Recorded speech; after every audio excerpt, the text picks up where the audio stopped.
आप सुन रहे हैं HD स्मार्ट कास्ट और ये है फीवर FM प्रोडक्शन। युद्ध की आग अपने पराये किसी को नहीं छोड़ती, सब कुछ जलाकर राख कर देती है। कुरुक्षेत्र में यही हो रहा था। हर ओर उन्माद की आग भड़क रही थी। दुर्योधन जैसे पागल सा हो गया था।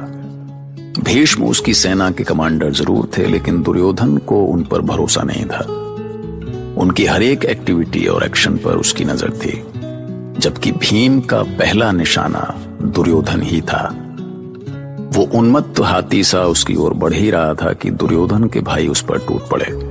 बस मौका मिलते ही भीम ने उसके भाई सुनाभ का अंत कर दिया।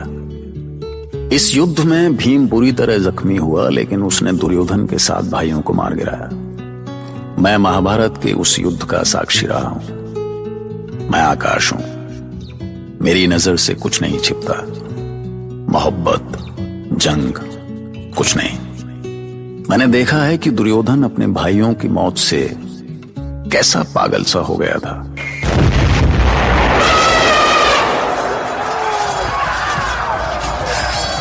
पितामह, ये क्या कर रहे हैं पितामह? क्या कर रहे हैं आप? क्या आप ये बताना चाहते हैं कि आपको सेनापति बनाकर मैंने भूल की है? मेरी भूल का दंड दे रहे हैं आप मुझे? आपने पहले ही क्यों नहीं कहा कि आप मेरे सेनापति नहीं, मेरे शत्रु हैं आप? निरर्थक मत गर्जो दुर्योधन। यदि मैं यहाँ नहीं होता तो तुम्हारे केवल 7 नहीं 70 भाई मारे गए होते। भीम अकेला तुम्हारी सेना को कुचल डालता। आप अभी भी उन पांडवों का ही पक्ष ले रहे हैं पितामह।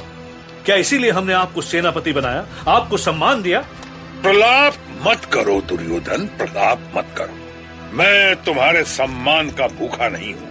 मैंने कुरुवंश की रक्षा की शपथ ली है, और इसके लिए मुझे अपने प्राण न्यौछावर करने पड़े तो भी मैं संकोच नहीं करूंगा।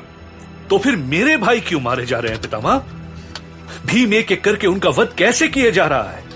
क्या आप उसे रोक भी नहीं सकते? क्यों पितामह, क्यों?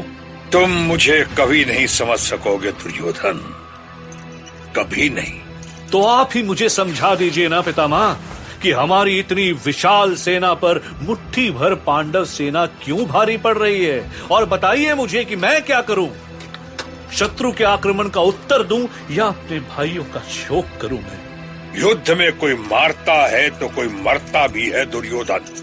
अभी ऐसा कुछ भी नहीं हुआ जिस पे तुम अपनी ही शूरवीरों से भरी सेना को दोष देने लगो। शूरवीर वो होता है पितामह जो शत्रु सेना में तांडव मचा दे, जो युद्ध भूमि में हाहाकार मचा दे, वही वीर होता है। इसे रोकिए मामा, रोकिए इसे।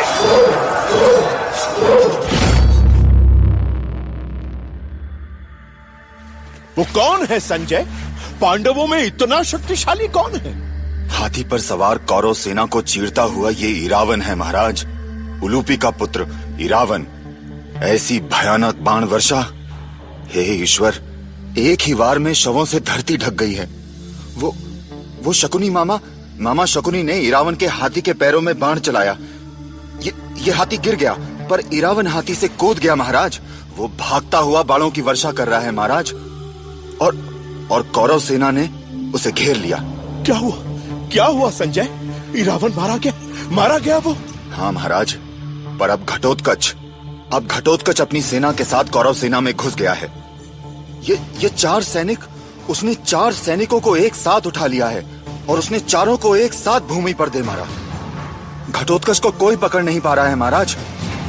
राक्षस सैनिक कौरवों को मारते काटते आगे बढ़ते जा रहे हैं, और ये भीमसेन, अब घटोत्कच की सहायता के लिए भीमसेन भी पहुंच गए हैं।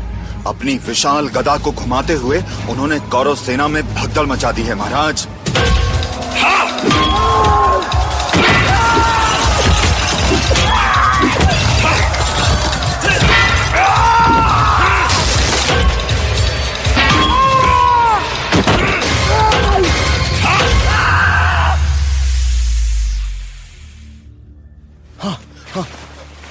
आगे तुम चुप क्यों हो गए संजय? बताओ, तात भीष्म क्या कर रहे हैं? और मेरे पुत्र सब? अचानक पासा पलट गया है महाराज। अब आपके पुत्र पांडव सेना पर भारी पड़ रहे हैं।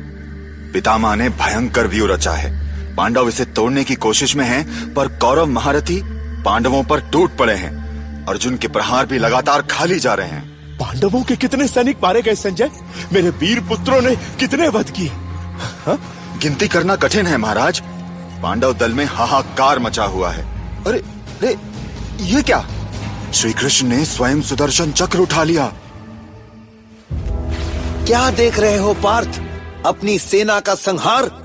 तुम्हारी आंखों के सामने सेना कट कट कर गिर रही है। देखो, पितामह भीष्म को देखो। इस आयु में भी वो तुम्हारी सेना का कैसे संहार कर रहे हैं।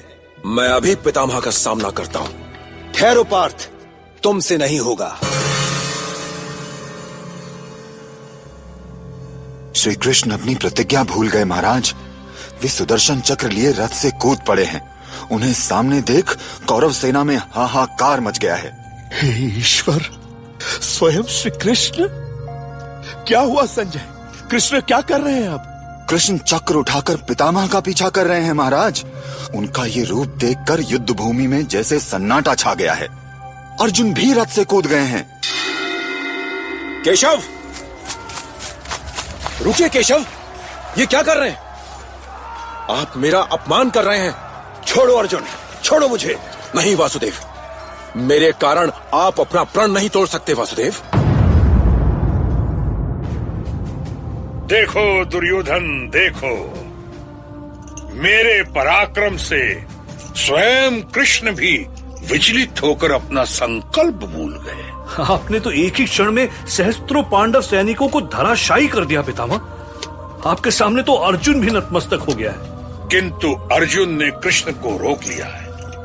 कृष्ण को भी आभास हो गया है कि वो आवेश में अपनी प्रतिज्ञा भूल गए।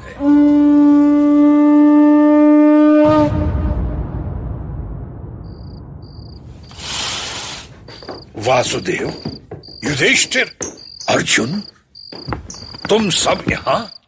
क्यों पितामह, क्या हम आपसे मिलने नहीं आ सकते?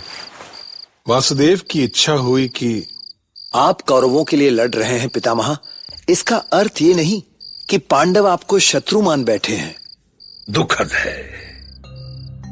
मैं कभी कल्पना भी नहीं कर सकता था कि मैं रणभूमि में तुम्हारे सामने ऐसे शत्रु के रूप में खड़ा हो जाऊंगा। पर चिंता मत करो पांडु पुत्रों, मेरा आशीर्वाद सदैव तुम्हारे साथ है। ईश्वर तुम्हें विजयी करे। परंतु आपका यह आशीर्वाद तब तक फलित नहीं होगा पितामह, जब तक आप कौरवों के सेनापति रहेंगे। जब तक आपका नेतृत्व है, कौरव अजेय है। और यदि कौरव विजयी हुए तो धर्म की हार होगी, सत्य अपमानित होगा, न्याय पर प्रश्न खड़े होंगे। आपके सेनापति रहते हुए हम कभी विजयी नहीं हो सकेंगे पितामह। इससे तो अच्छा होगा कि हम वनवास ही करें। मैं जानता हूं पुत्र कि मेरे रहते सत्य कभी प्रतिष्ठित नहीं हो सकता। कोई भी शाश्वत नहीं है। पर मुझे वरदान है कि मेरी मृत्यु मेरी इच्छा से ही होगी। किंतु भला आप पांडवों के लिए इच्छा मृत्यु क्यों प्राप्त करेंगे गंगापुत्र? न्याय, सत्य और धर्म की रक्षा के लिए मुझे मृत्यु का वर्ण करना ही होगा वासुदेव। मेरी आंखों के सामने अधर्म की जय हो, ये मुझे स्वीकार नहीं होगा। मुझे भी संसार से विरक्ति हो चुकी है।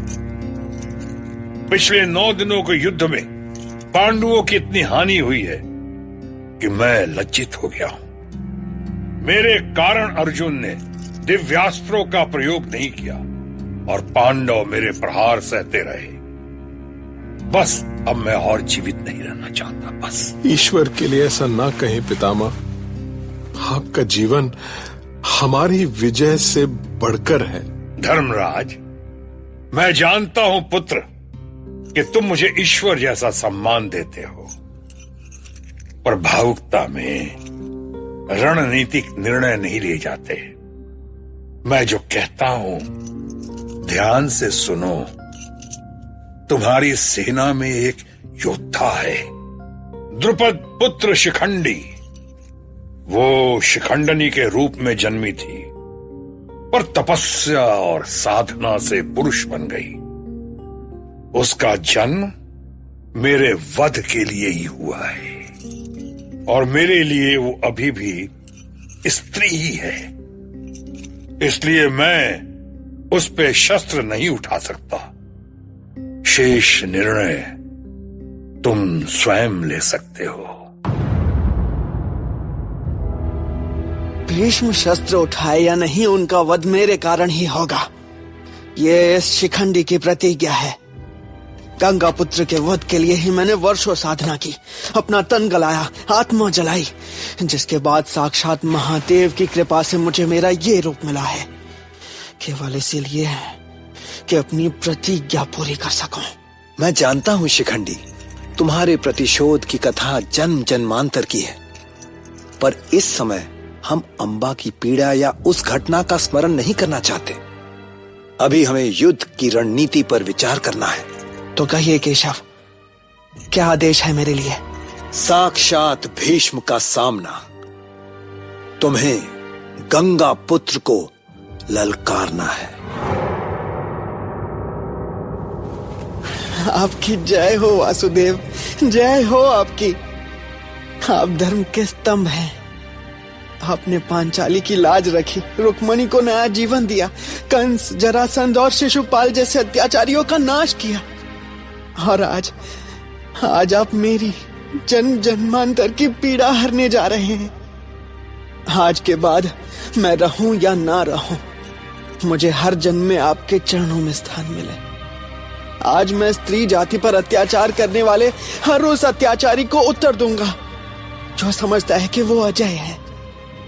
और वासुदेव, वो केवल आपके कारण संभव हो सकेगा, केवल आपके कारण।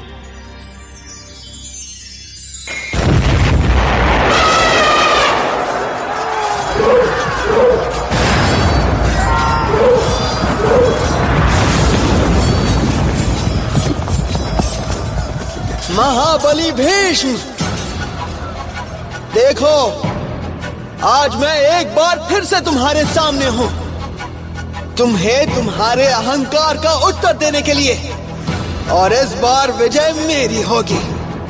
साहस हो तो मेरा सामना करो मेरा, प्रहार करो मुझ पर। अर्जुन! देखो अर्जुन, पितामह तुम्हें संकेत दे रहे हैं। उन्होंने शिखंडी के सामने शस्त्र त्याग दिए हैं।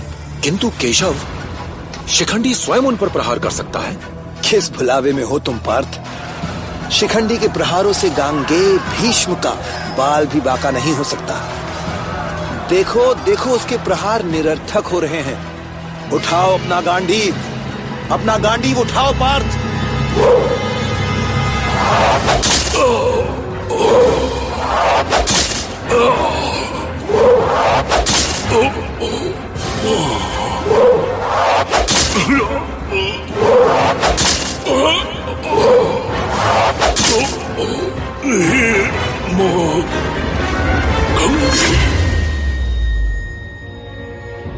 मुझे क्षमा करना अंबा, मुझे क्षमा करना।